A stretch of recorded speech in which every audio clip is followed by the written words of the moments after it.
só pra contextualizar, porque não é todo mundo que pode estar por dentro, eu acho que o que deu problema foi a pergunta que você falou, né? A pergunta que você fez pro para um Botelho. advogado. Ele mordeu um bait ali. Mordeu um bait. Você tá falando do que antes? Sobre liberdade de expressão. Na verdade, o que aconteceu... o primeiro tweet que eu fiz foi... o que faz o crime é o ato, é a ação, e não a opinião. Foi isso que eu falei. Aí o advogado, Augusto, né, ele respondeu. Já veio aqui, Isso, veio no Flow também. E ele respondeu, não necessariamente. Uma opinião racista, ela pode ser crime e tal, não sei o quê. Eu falei, ter uma opinião racista é crime? Só ter. Foi isso que eu perguntei depois na sua cabeça era assim, eu tenho opinião, mas eu não compartilho, é isso ou não? Qual que era a sua ideia? Não, era mais uma opinião assim, eu penso uma merda, eu sou racista aqui dentro, e eu não dou voz a isso. Tá. Então eu sou criminoso? Tá ligado? Essa era a pergunta. Porque eu tava falando que o que fazia... Mas dá pra interpretar como eu falo um bagulho racista, então eu sou criminoso? Porque não era pensamento. Ter opinião... Não tava claro se era expressando não tava claro. ou não. Claro que um pensamento e uma opinião são sinônimos, porque você pode ter uma opinião e não expressá-la. Sim. Opinião é um sinônimo de pensamento. Então, você ter uma opinião racista não é crime necessariamente. Mas eu entendi o que o pessoal pode ter entendido. Eu também entendi. Só que o negócio é que ela estava correlacionado ali a uma afirmação minha que o que fazia o crime era a ação, era a atitude, não a opinião. Por isso que eu falei, por isso que eu perguntei pra ele se só ter a opinião era crime. Porque eu tava reforçando que não era a opinião que fazia o crime, e sim a atitude, entendeu? Era verbalizar a parada, aí isso daí é uma atitude. E outra, é muito complicado essa parada de você considerar uma verbalização do racismo crime. No sentido que, o que é racismo? O que pode ser considerado racismo? Quem define o que é racismo? Por exemplo, uma pessoa vai lá e fala, não gosto de cabelo enrolado, cabelo crespo, acho feio. Muitas pessoas podem interpretar isso como racismo, certo? Claro. Agora, como aconteceu no BBB. Exato. Mas isso é racismo? Essa pessoa deveria ser presa, porque a pena por uma injúria racial é de 3 anos de reclusão. De 1 a 3 anos. Essa pessoa deveria... Então, essa é a discussão. Caralho, estudou, viado. Estudou, caramba. Essa é a discussão que eu quero ter com a sociedade. Ok, eu entendo que racismo é super nocivo e ruim, mas a partir do momento que você põe na lei algo que pode ser interpretado de várias maneiras, não necessariamente como racismo, você dá uma brecha também para os legisladores, para os burocratas, tirarem direitos de pessoas que não necessariamente cometeram um crime, entendeu? Por exemplo, você acha que o cara que tem essa opinião, que pode ser considerado racista, de não gostar de cabelo mais crespo, esse cara tá cometendo um crime por ter essa opinião? Esse é o ponto que eu quero chegar, entendeu?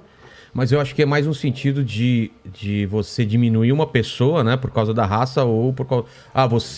você não deveria estar aqui, sabe? Essas coisas. Não, eu entendo que isso é nocivo e esse é o sentido pelo qual que as pessoas querem que seja banido e que tenha esse poder de lei, entendeu? Sim. O meu argumento não é que isso é bom, esse negócio é ruim, racismo é horrível. O meu argumento é que essa ferramenta pode e vai ser distorcida e não vai ser sempre um cara verdadeiramente racista que vai estar sendo julgado ali, entendeu? E isso vai ser distorcido para que um dia um poderoso acabe com o inimigo político, um Putin da vida, acabe com o jornalista que está falando merda dele, usando esse tipo de lei para interpretar a crítica do jornalismo como algo...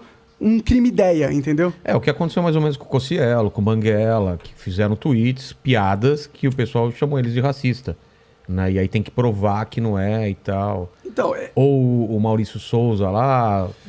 Mas todos esses... Assim, tirando o Maurício Souza, os outros problemas já aconteceram no Twitter também, né? Então, o Twitter é um bom lugar pra você se fuder. Se você não fecha todas as possibilidades de interpretação. Não, mesmo fechando ainda você às pode... Você mesmo fechando pode se fuder. Não tá claro que não. Aí alguém vai achar que não tá claro. Do Monark com certeza tá um pouco mais aberto. Mas mesmo que você seja exatamente claro, eu quis dizer isso, ainda pode ter... O do Maurício Souza era uma opinião dele sobre alguma coisa e cancelaram o cara. Também fizeram uma pancada de coisa... É uma opinião que pode ser considerada homofobia, pode ser considerada, tem uma interpretação ali de homofobia, mas tem uma interpretação que não, entendeu? Ele poderia, não sei se é o caso, mas ele poderia estar querendo dizer outra coisa com aquilo. Ele pode estar falando da sexualização de desenhos, entendeu? Eu não sei. A gente falou aqui até sobre... Não acho que seja isso, entendeu? Não estou defendendo o Maurício nesse caso. Eu estou falando que é problemático a gente ter um júri, entendeu? Que julga a intenção das opiniões das pessoas como crime, entendeu?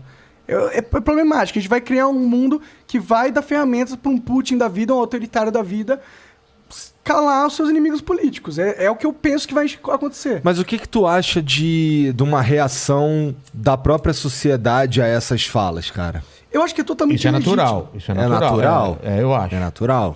Tanto que eu não fiquei com essa coisa do iFood. Você não ficou puto com as pessoas. Eu não fiquei puto com as pessoas que não gostaram da forma com que eu falei. Eles têm total direito de não gostar e de me xingar de idiota, entendeu? Eu acho que elas têm até o direito de achar que eu sou racista.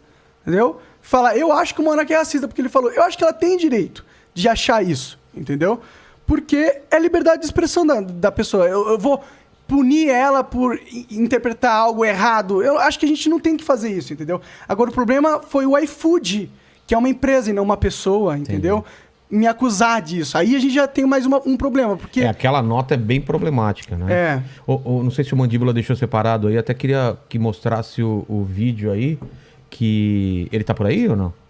O Mandíbula deu uma saidinha. Olha só, cara. Caralho, só. Tá então tentando, depois a gente coloca. Ele tá tentando ser demitido mesmo, o Mandíbula, cara. né? Mas vou contratar o cara que sai no meio do programa. Exatamente. mas continua. Essa nota eu achei problemática porque ela não falava direto, mas dava muito a entender que era por causa de... Sim. Não compactuamos com isso. Isso o quê, cara? Isso o quê? Tipo, como se eu tivesse sido racista, entendeu? Ela foi o júri e te deu uma sentença. Exato, né? exato. Ela me julgou racista naquela nota. E isso é um problema. E isso que me deixou puto, entendeu? Agora, uma pessoa tem uma opinião, foda-se. Agora, uma instituição gigantesca, que representa uma força gigantesca da sociedade, ter uma opinião, eu acho que é diferente de uma pessoa, na minha opinião, entendeu? Uma empresa não é uma pessoa, eu acho. Mas como que foi a relação de vocês? Você tá falando com o Igor aqui antes de começar. Vocês tiveram uma reunião, assim que aconteceu o tweet, aquela repercussão, tiveram reunião com o iFood. Tivemos reunião. E, tipo, era outro papo, né? Era outro papo. Na verdade, a gente conversou lá e tal. E aí eles pediram pra gente se posicionar, mandar um e-mail, não sei o quê. Mandamos um e-mail lá. Aí depois do e-mail saiu a nota. Mas o e-mail falando o quê, assim? Pra gente falando o que a gente tava fazendo. Qual que era a nossa versão da história. Tá. Tipo dando um contexto pra eles. Deixa eu ser mais sincero sobre essa reunião aí. Um pouquinho mais sincero. Foi bem esquisita essa reunião.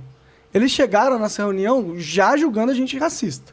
Não foi uma conversa sobre o que aconteceu, gente. Eles já vieram com uma... Não, já chegaram com o pensamento feito, entendeu? Na cabeça deles, eles entraram com 10 pessoas ali, entendeu? E eles chegaram com esse pensamento feito. O jeito que eles falavam com a gente era como se alguém está falando com uma pessoa de merda, entendeu? Que eles julgam um racista. Entendeu? Não deixaram a gente... Eles começaram já dando meio que...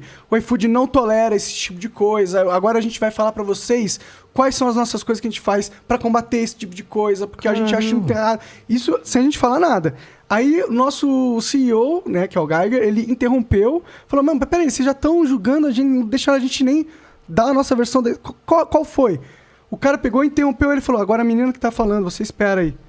Caramba. Tá ligado? E aí ela continuou, ela nem tinha muito mais pra o que continuar, porque o cara só quis ser grosso. Então foi muito esquisita essa reunião. Eu me senti muito mal com aquilo, entendeu?